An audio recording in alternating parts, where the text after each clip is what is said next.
Welcome everyone to another episode of Wise Women Dialogues. On full disclosure and ascension, I am Maria Christina Owl with Sacred Future. And today I have a very special guest, a dear friend, Helane Wahbeh. Helane and I met because I was invited to do some work with her in her department at the Institute of Noetic Sciences on channeling. And that changed my life. And we also got to speak at the annual IONS, or the biannual, every other year, IONS conference together. And that moment really shifted my life in a big way. So it's interesting when I think about my timeline, Helane has this it's like you're like this point in my life that's a very positive and big rite of passage point for me. So you're definitely a dear presence in my heart, and Helane continues to be the research director at the Institute of Noetic Sciences, and you're also trained as a naturopathic doctor and have done a ton of research in consciousness and healing. So I'm very happy to have you here, and I think that I'd like to start us off with the same way I'd like to start all of these episodes off when I have a one-to-one dialogue. And that is, how are you holding? In what context are you authentically, as a conduit for the divine, as a channel, as a medium, and this runs in your family, for generations, you are wired, not just trained in or devoting your life to channeling, but you're wired genetically, for this work as an oracle. And so when all of this came through, that the lockdowns were happening, that there's a virus, and then there's like, is there a virus? And all of these things start unraveling in the field of consciousness, a lot of confusion, a lot of narratives. Where did you go first, and where are you now in holding all of this? Thank you. First, I'll just say I'm really, really happy to be here with you. It's such a pleasure. And yes, that work that we started together with the channeling study was so incredibly profound. And maybe we'll share more about that as our conversation evolves. In mid-March, even before this all started, I was having a lot of physical symptoms that I was associating with my empathic abilities. And so I'm an empath. I feel people's emotions. I feel the energy of the field. I have my very regular daily practices that I do to help move that through and work with that. And I was finding that I was having to do it like literally every 15 minutes, 30 minutes, whereas normally I might just do it in the morning and at night. And it literally felt like I was under an avalanche of fear and negative emotion, to the point, I was still functional, but I was exhausted, and I was feeling it in my body, and I was like, oh, what's going on, And all of the COVID obviously started unfolding, and once I kind of tapped into what was happening, it made a lot of sense. And I continued to have to do that clearing very, very regularly for the first probably 3 weeks at least. I felt like that big, intense avalanche feeling. Mm-hmm. When I would go inside, though, and tune in to my own trusted sources, there was just deep reassurance and comfort, and everything is as it should be. There's nothing for you to fear. This is all unfolding as it needs to be unfolding. Yes, people will pass. No, it's not going to kill all of humanity. You know, there was all these positive messages, and I think the biggest take home was around just a deep reset of humanity with this directive to shelter in place. You know, our attention is focused inward, and we've seen all the positive changes that have shifted in our environment. And, you know, despite the fear and the anxiety and, you know, controversy around vaccines and freedom, et cetera, there has been an outpouring of cooperation, collaboration, love, support, helping. And seeing those energies rise has been really, really quite beautiful. So, you know, I got that message very clearly, and every time I've tuned in, it's still been incredibly clear. And I personally really trust that. And so my personal practice has been to be as clear and guided and grounded as I can, to be discerning about the information that I take in, to be impeccable about getting sucked into any drama and not feeding that in any way. Yep. And by holding that grounded, centered, light, you know, state, I think that that supports the field around me. And I'm holding this kind of bigger picture that it is unfolding as it should. How am I holding it now? You know, there's so much talk now about what's going to happen and is it going to go away. There's such divisiveness, and I feel sad about that. I feel sad about the divisiveness. And you know, you talked with some of the other speakers on these conversations about the whole us them dichotomy, and that is just so incredibly present. You know, this idea that I'm actually separate from you, and that's not true. We are all interconnected. We are all one. Even, you know, whatever horrible politician you're projecting all your hatred and negativity onto, they're actually you. They are a reflection of you. And so whatever practice you can use, and I do this personally, that allows me to be in a place of love, of kindness, of acceptance, of the shadow, of the good, of the bad, of everything. Say, hey, this person is acting out the tyrant. That is my mirror. I have that tyrant in me. They are a reflection of me.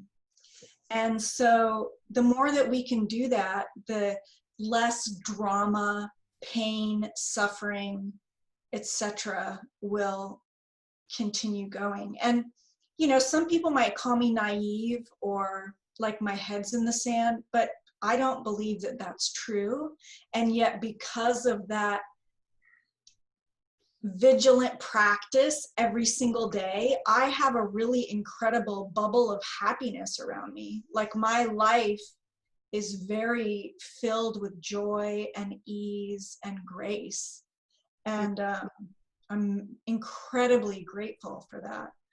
Do I feel deep sadness and, you know, around the suffering that people are experiencing? Yeah, I can really feel that, and it breaks my heart. And yet I don't hold on to it. I acknowledge it and honor it and let it flow through me. Yeah. Anyway, I could go on and on about that, but I'll stop there.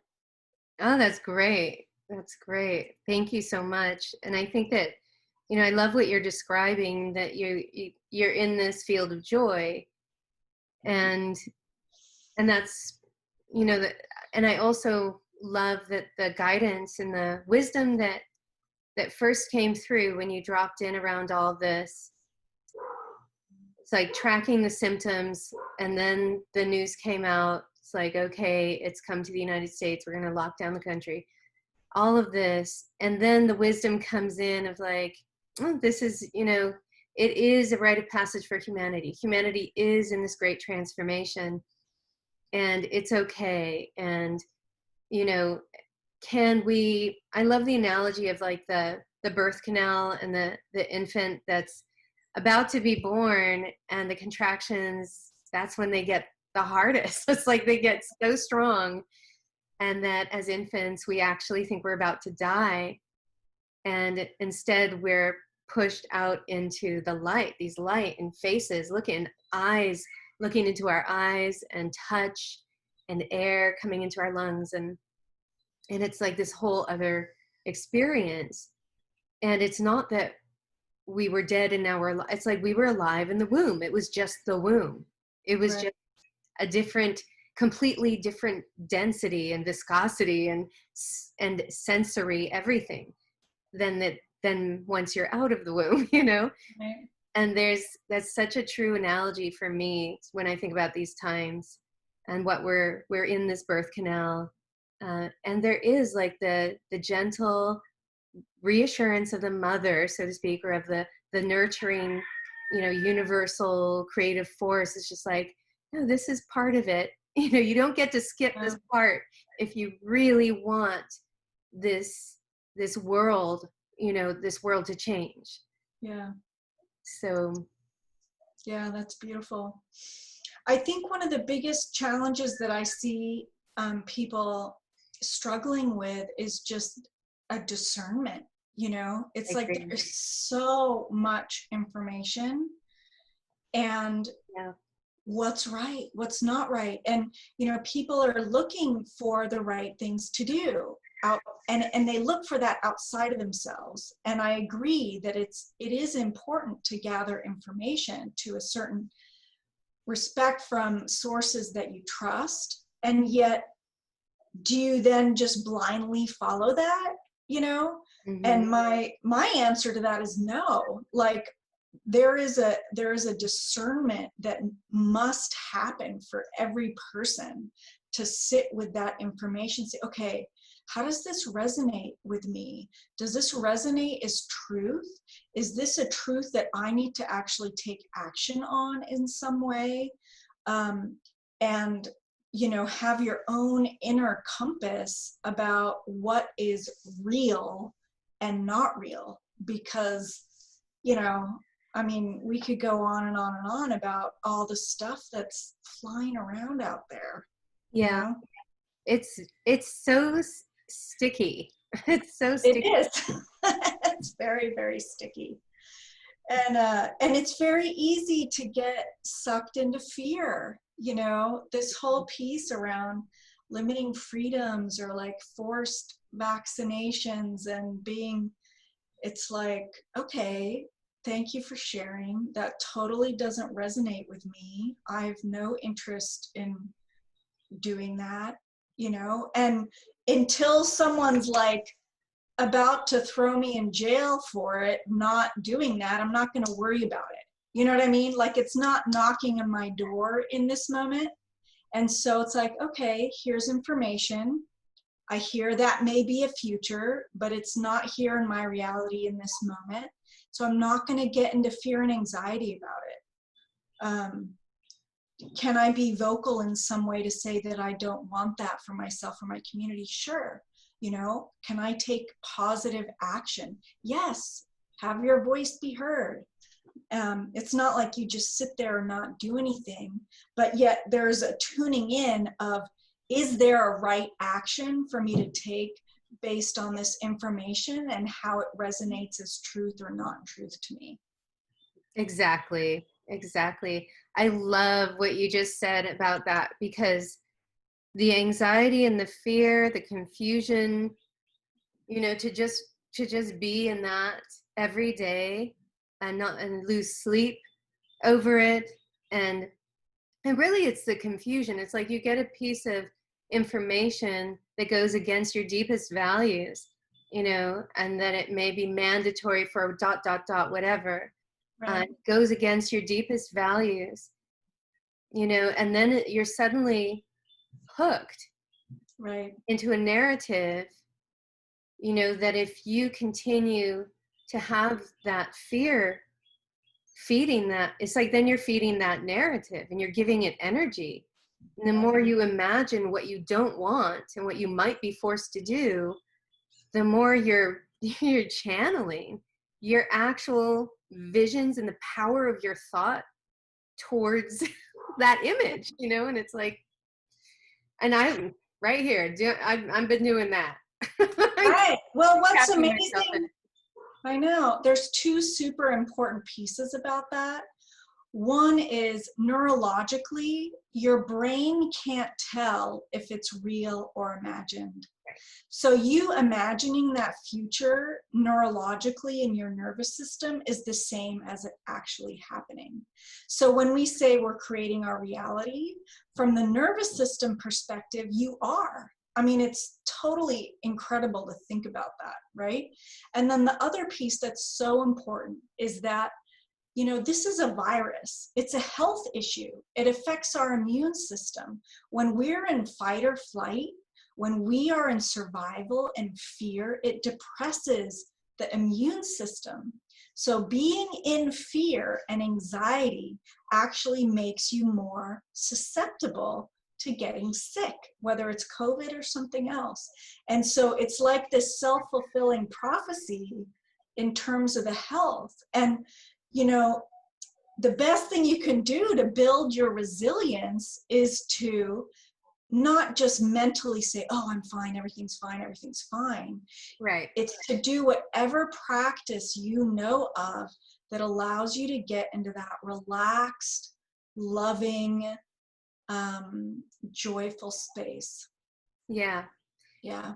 For me, you know, what I found works for me is if I get really hooked into a story that's triggering my survival fear and my fight or flight, I know that I'm like, I've gone from like this multidimensional perception of reality, which is my home, to this like really like tiny little possible, but probably not probable, you know,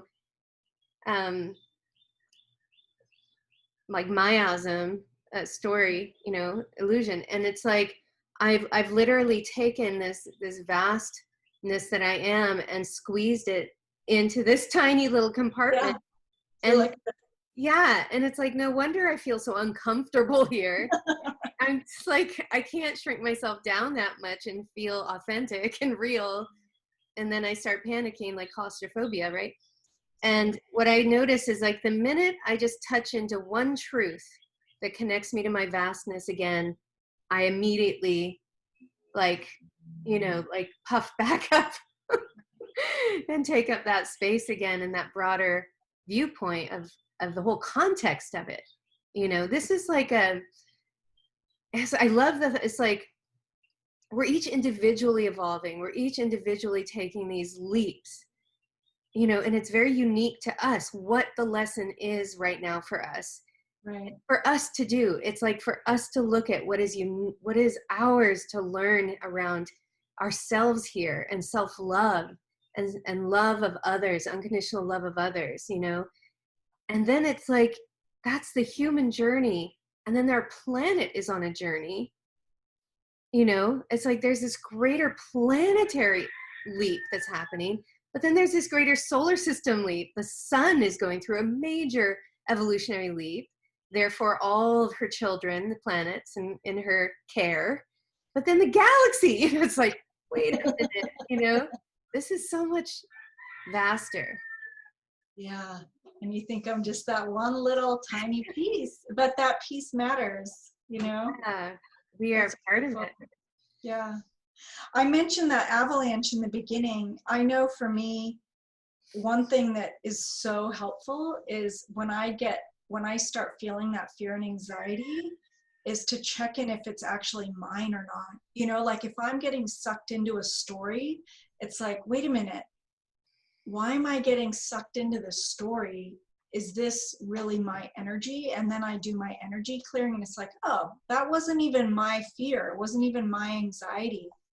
And anyway, that's just, I found that to be so important because I'm just so incredibly sensitive. And I imagine many of your listeners, whether they realize it or not, that might be important for them to hear, to just be very clear about what's mine and not mine, and clear out what's not theirs. Yeah. And we know that it's not ours. How? Say more. The simplest way to clear your energy field of things that doesn't belong to you, doesn't serve you, is just with intention. So let's imagine you're like, whoa, I'm having all this like fear and anxiety. I don't know where it came from, what's going on with me. So you know, sit, you get quiet, you take some nice deep breaths, close your eyes. And the intention, and I'll just say it in my own way, but you can say this in however works for you, okay? But the intention is what's important.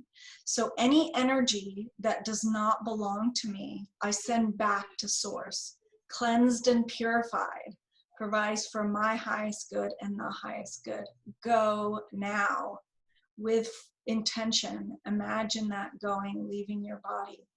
And most people, whether they're sensitive physically or not, what I notice is that at the very least, they'll take a nice deep breath. They'll be like, they feel this kind of releasing.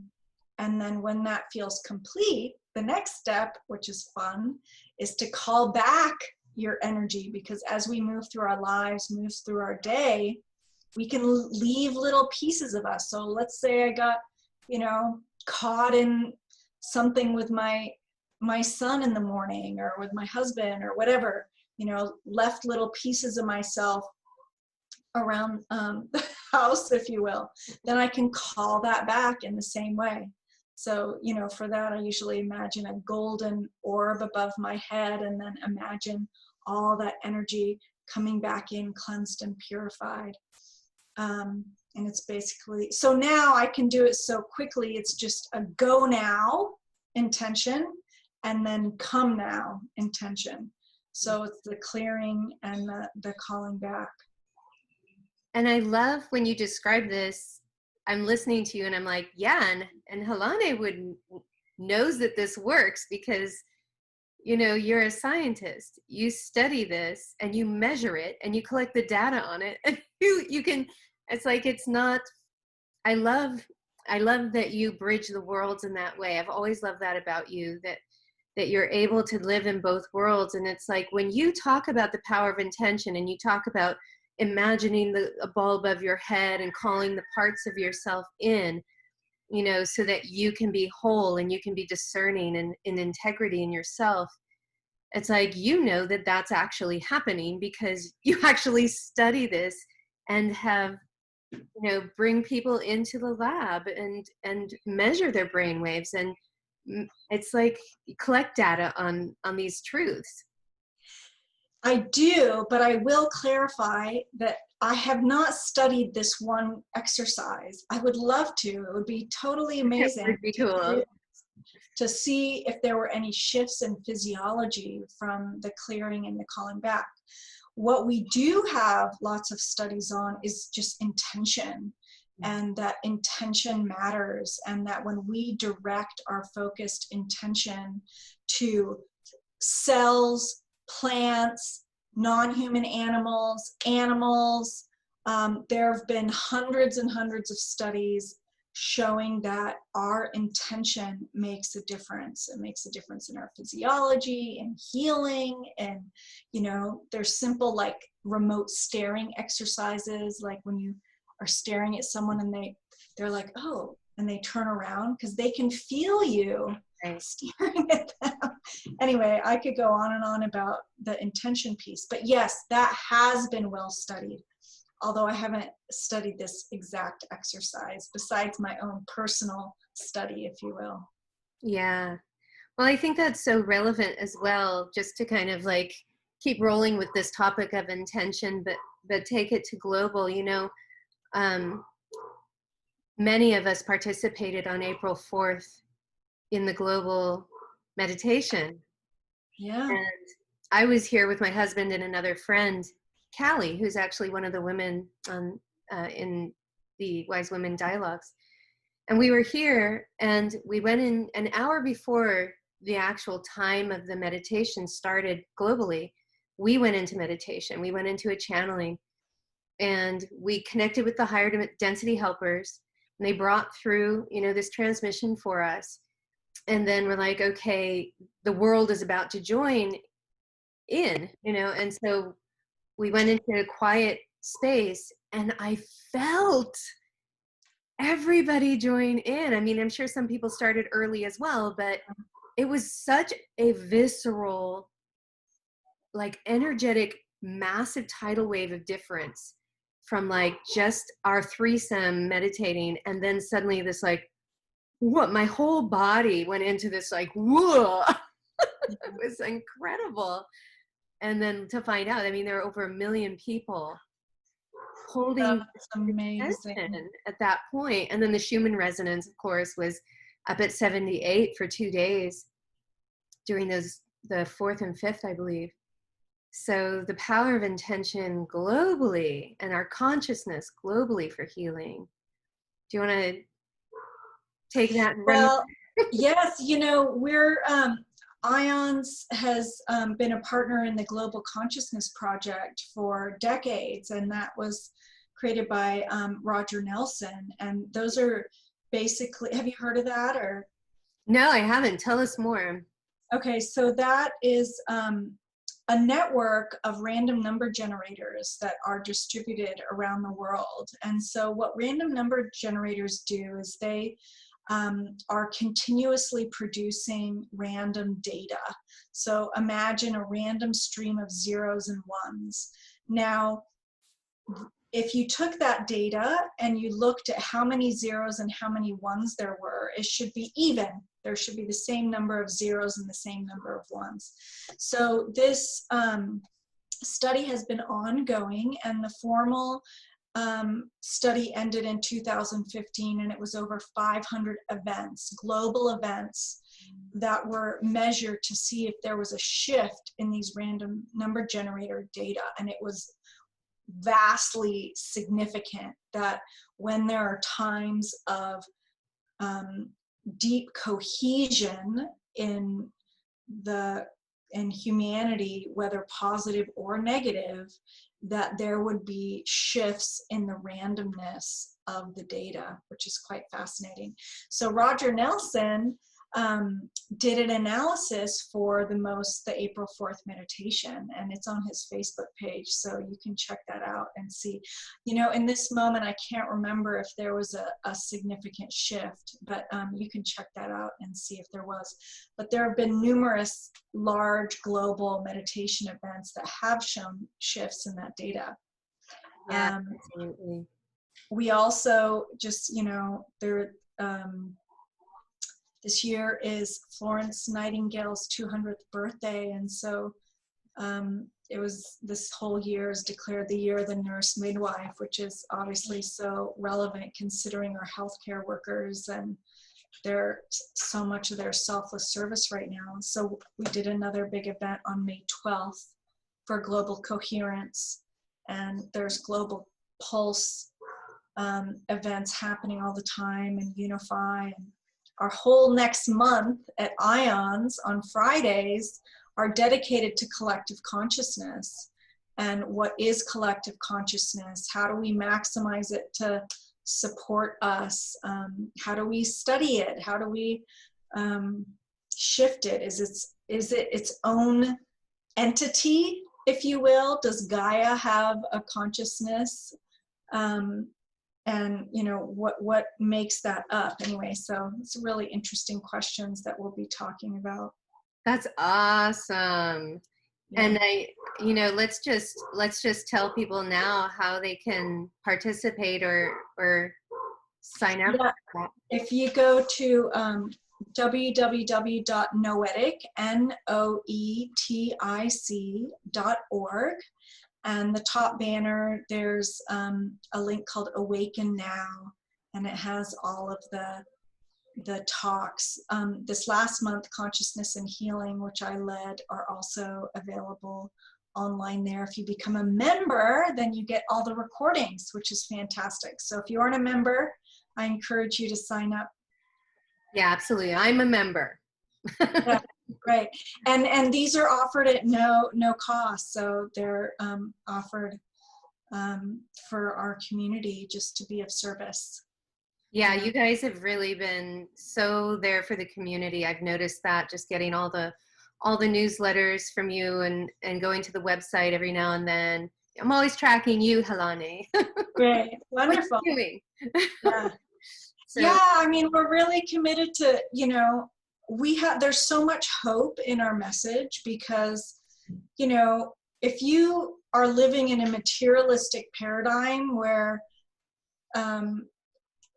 what you see is what you get, it wouldn't feel very hopeful right now. Like, there's not a lot of hope, and there's not a lot of sense of control or a feeling that I can shift or change anything in any way.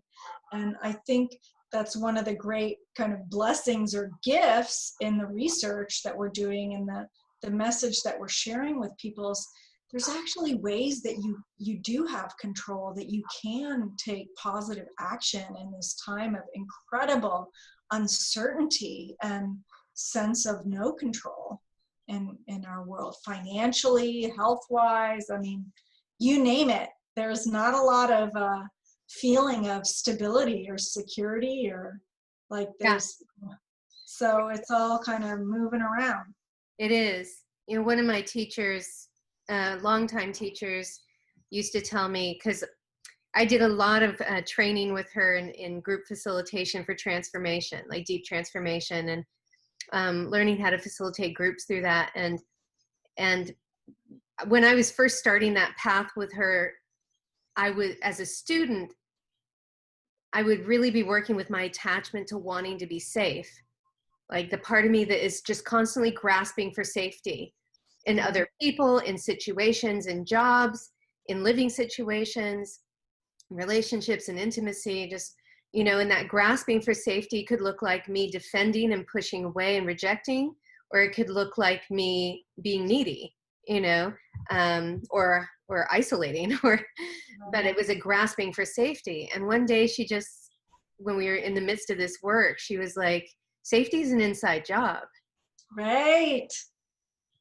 And it just struck me. I'm like, because I had completely been projecting all of that outside myself, that when the environment changes, I'll finally be safe. When my mom changes, I'll finally be safe. When my dad changes, I'll finally be, and I was waiting for something out there to change so I could feel finally safe. And she's like, safety's an inside job, Maria. Like, it's like, you got to make a choice. Are you going to keep grasping? Are you going to keep feeding the attachment to wanting to be safe? Or are you going to let go of wanting to be safe and just be in the now? Right. Beautiful. That's such an important message and learning.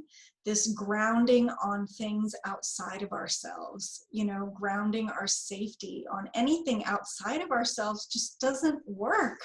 It's not sustainable or feasible or stable in any way. And my spiritual teacher for many years, Leslie Temple Thurston of Core Light, who I adore and has so many incredible tools to support people, but she would talk about this all the time, about grounding on our Shushumna, our connection to source, this sort of, our energetic tube that connects all of our chakras, that is the true grounding that we can tune into in meditation or otherwise.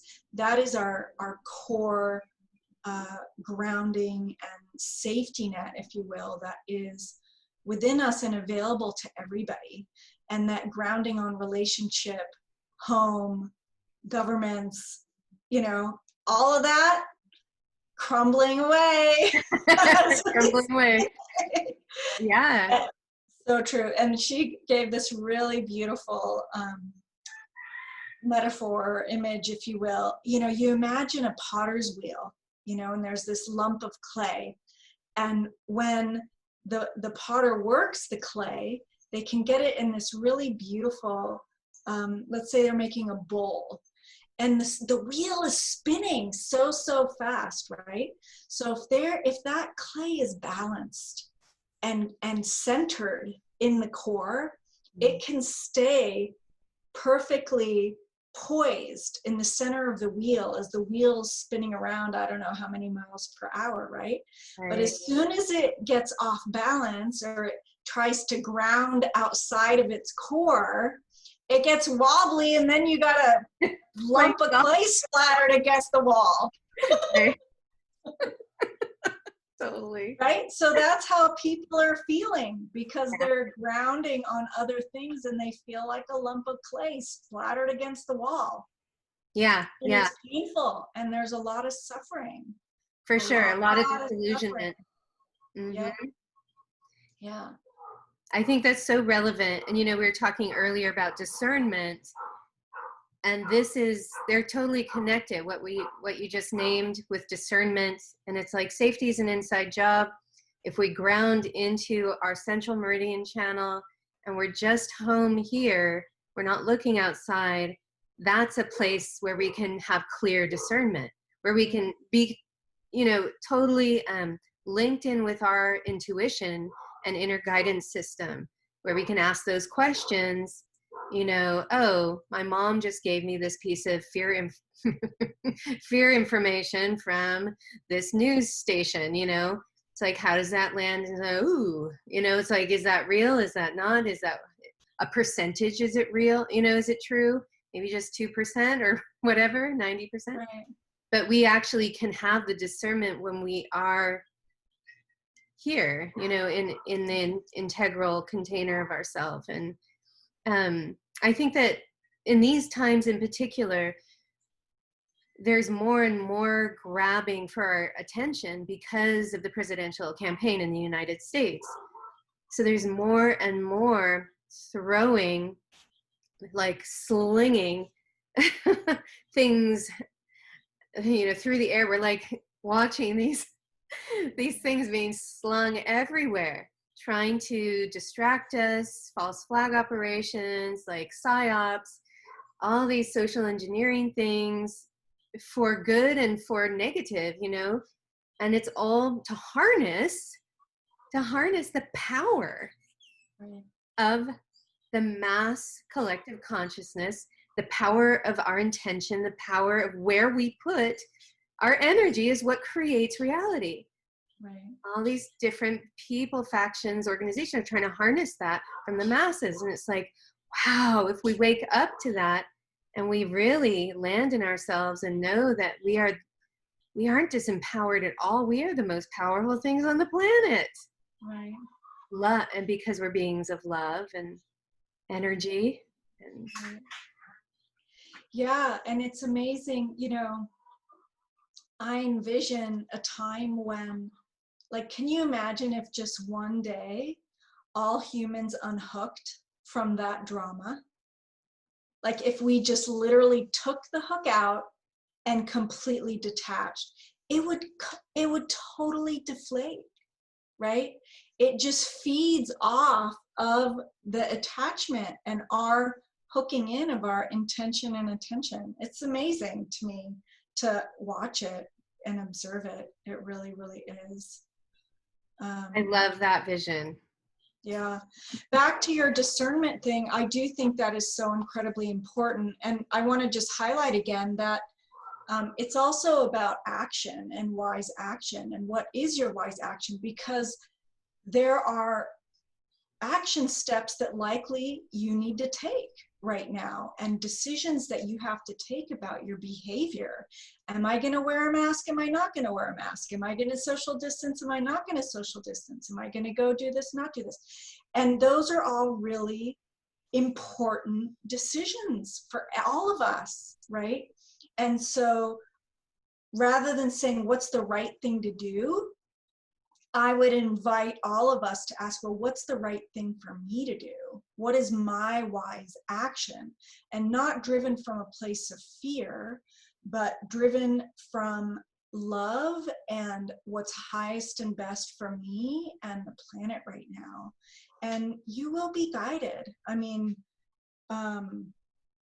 you will be guided. You know, there is a level of trust that we need to have, and a little bit of, you know, leaping into the unknown to trust the message that comes through. But Yeah. it's And there. also asking for guidance. You know, it's like when we go into the temple self and that still point, 0 point within, it's like we actually have access through those portals in our own being to be with our soul family, our star family, the higher density, the higher dimensional, you know, social groupings that we're a part of, you know, in the other dimensions, and to be able to have the support of those, of that consciousness as well. One of the things that I think is very in the field right now, one of those things where you're watching these slinging happening is in California and other states, is the voting by mail. It's really being kind of like, I don't know, pushed, whatever other word you want to use, by certain factions, and then other people are really like on red flagging it as like, this could be very dangerous. And so it's like when I sit with that and I go to my inner guidance, I know that I'm likely going to be traveling during the time, the day of voting, and that I won't actually physically be able to go to a poll, and I will need to vote by mail. And Dwayne and I will do whatever white magic we need to do to protect our ballots and make sure they're counted accurately. And in the meantime, I know it's also mine to do personally to protest voting by mail. Right. Right? So isn't that a paradox? Right. Right. And that's the right action for you. Mm-hmm. Yeah. It's beautiful. I wanted a little slight topic change, but I wanted to bring this up because I think your audience, if they haven't heard this already, will be very interested in it. Have you heard of any of the channelers who have connected with the coronavirus? Just Dr. Melissa Sophia Joy, who's been on this show and has shared her experience of having it and meeting it within her body. But tell, what else? So this is what I've heard from Anna Breitenbach and her teacher, who I'm totally blanking on her name. I think it's Patricia Smith, and I can find you that link. But Anna Breitenbach, if you haven't heard of her, is an amazing, amazing animal communicator and is really quite wonderful. And so the connection to the virus was really beautiful. And, you know, it's like the virus is made out to be such an enemy, you know, and something that we need to fight and kill, and, you know, it's destroying humanity. And the message was like so opposite to that. It's like, we love humanity. Our job is to support humanity's evolution. And yes, people die. It's true. But the virus doesn't look at evolution on an individual scale. It looks at humanity on a global scale. And so, you know, the message was that we go in and we clean things up and we clear it up and we upgrade. And so please love us. We're doing our job. This is actually what we're designed to do. And, you know, please love us. And if it's your time to go, you're going to go. And if it's not, just be in love relationship with us, and we will move through and make you into a better person. It was quite beautiful and profound. And, you know, as a naturopathic physician and, you know, spiritual practitioner, it's like, okay, this really makes sense to me. And I see how it can just flip people out to hear anything like that. But I get it. I totally get it, you know? Mm-hmm. So that was really quite profound and amazing for me to hear that message. Absolutely. Thank you for sharing that.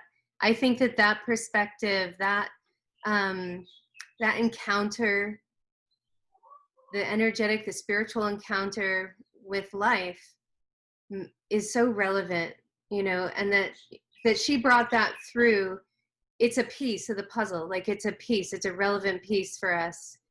So thank you for sharing that. It really reminds me of Dr. Zach Bush and what he shared in the Nantucket talk. At the end of that talk, the Nantucket Project, he shared about cancer cells and the journey. I think I've named it on other episodes of Wise Women Dialogues, but it's true, right? It's true. I remember I did a meditation back when sudden oak death was just ravaging California and the tan oaks. And I was on an eco-psychology retreat, and I went off into this oak forest. We did our solo wanders, you know, and I went to this oak tree that was just bleeding this black goo, you know, from the sudden oak death. You know, and I sat with the tree and I was just like, should I mourn? Should I grieve? Like, I'm like, let's just be with the tree and I will ask it how it's experiencing this experience, you know. I just put my hands on the trunk. I'm like, so how are you? You know, what are you experiencing having sudden oak death? And the oak tree just gave me this overwhelming sense of like, sudden oak what? Like, I'm focusing on living and thriving. See, green leaves, I'm growing, I'm thriving, and you know, it's like I'm working with the environment and with this thing that's happening, but all of my attention is on thriving. Right. Not focusing on like, what's happening to me? Oh my God. You know? And it was so opposite of what I was gonna do in my human story of like, oh, poor tree, you know? So thank you for that. Yeah, it's pretty amazing.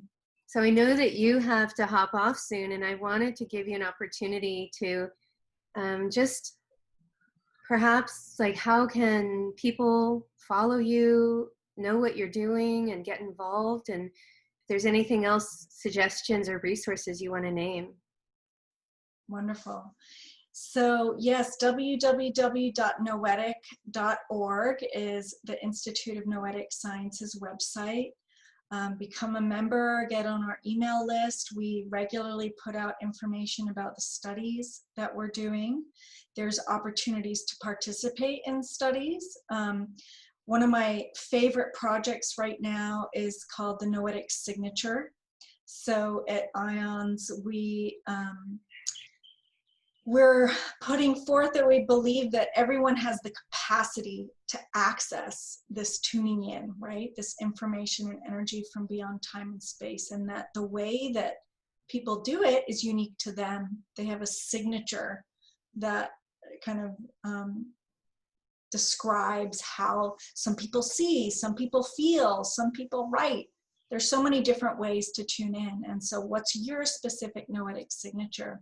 So there's some fun information on that. And then we also have the IONS Discovery Lab, which is the largest study of its kind looking at transformative practices and how they can increase our sense of interconnectedness, extended human capacities, and well-being. That's available online, and we have it in English now, but soon to be in Spanish and French and Chinese. So if you have any sort of workshops or transformative practices that you love and believe in, and you would like us to collect that information and create a report for you about how your workshop participants are shifting from that, we offer that as a service to our community at no cost. So check out our website. There's so many ways to get involved, and I invite you to keep being your own personal scientist, explorer, open, curious, loving, and kind, and just taking it one step at a time. Ashe, Helane, thank you so much. Yeah. I'm going to close us with a prayer, Mm-hmm. and then we will let this portal close. I just want to give thanks. I want to give thanks for the seen and unseen connections between ourselves, each other, and all life, for the energy of relationship and reciprocity, the energy of generosity, and the power of receiving and letting ourselves be nourished. I want to give thanks for all of the incredible, powerful collaborations that have birthed out of this, out of these months, out of this time of the coronavirus. And even though we don't know what's in the future, we don't know what's happening next. We may feel insecure about not knowing, and at the same time, what we do know is that we are powerful in our intentions, and that there's more happening than what meets the eye. And there's something greater happening. We're part of a much larger field of consciousness, a larger organism of life and transformation and death and rebirth. And may we have the willingness to surrender even more deeply to the guidance of our souls and spirits and love. Oh, thank you. Thank you, sister. Love you. Love you too. So wonderful to be with you all. Yeah, we'll have you on again. Mm-hmm. Thank you, everyone, for joining us for Wise Women Dialogues and Full Disclosure and Ascension. Again, I'm Maria Christina Owl, and I will have Helane's link and information website below in the description of this episode. Thank you, and aloha. Bye.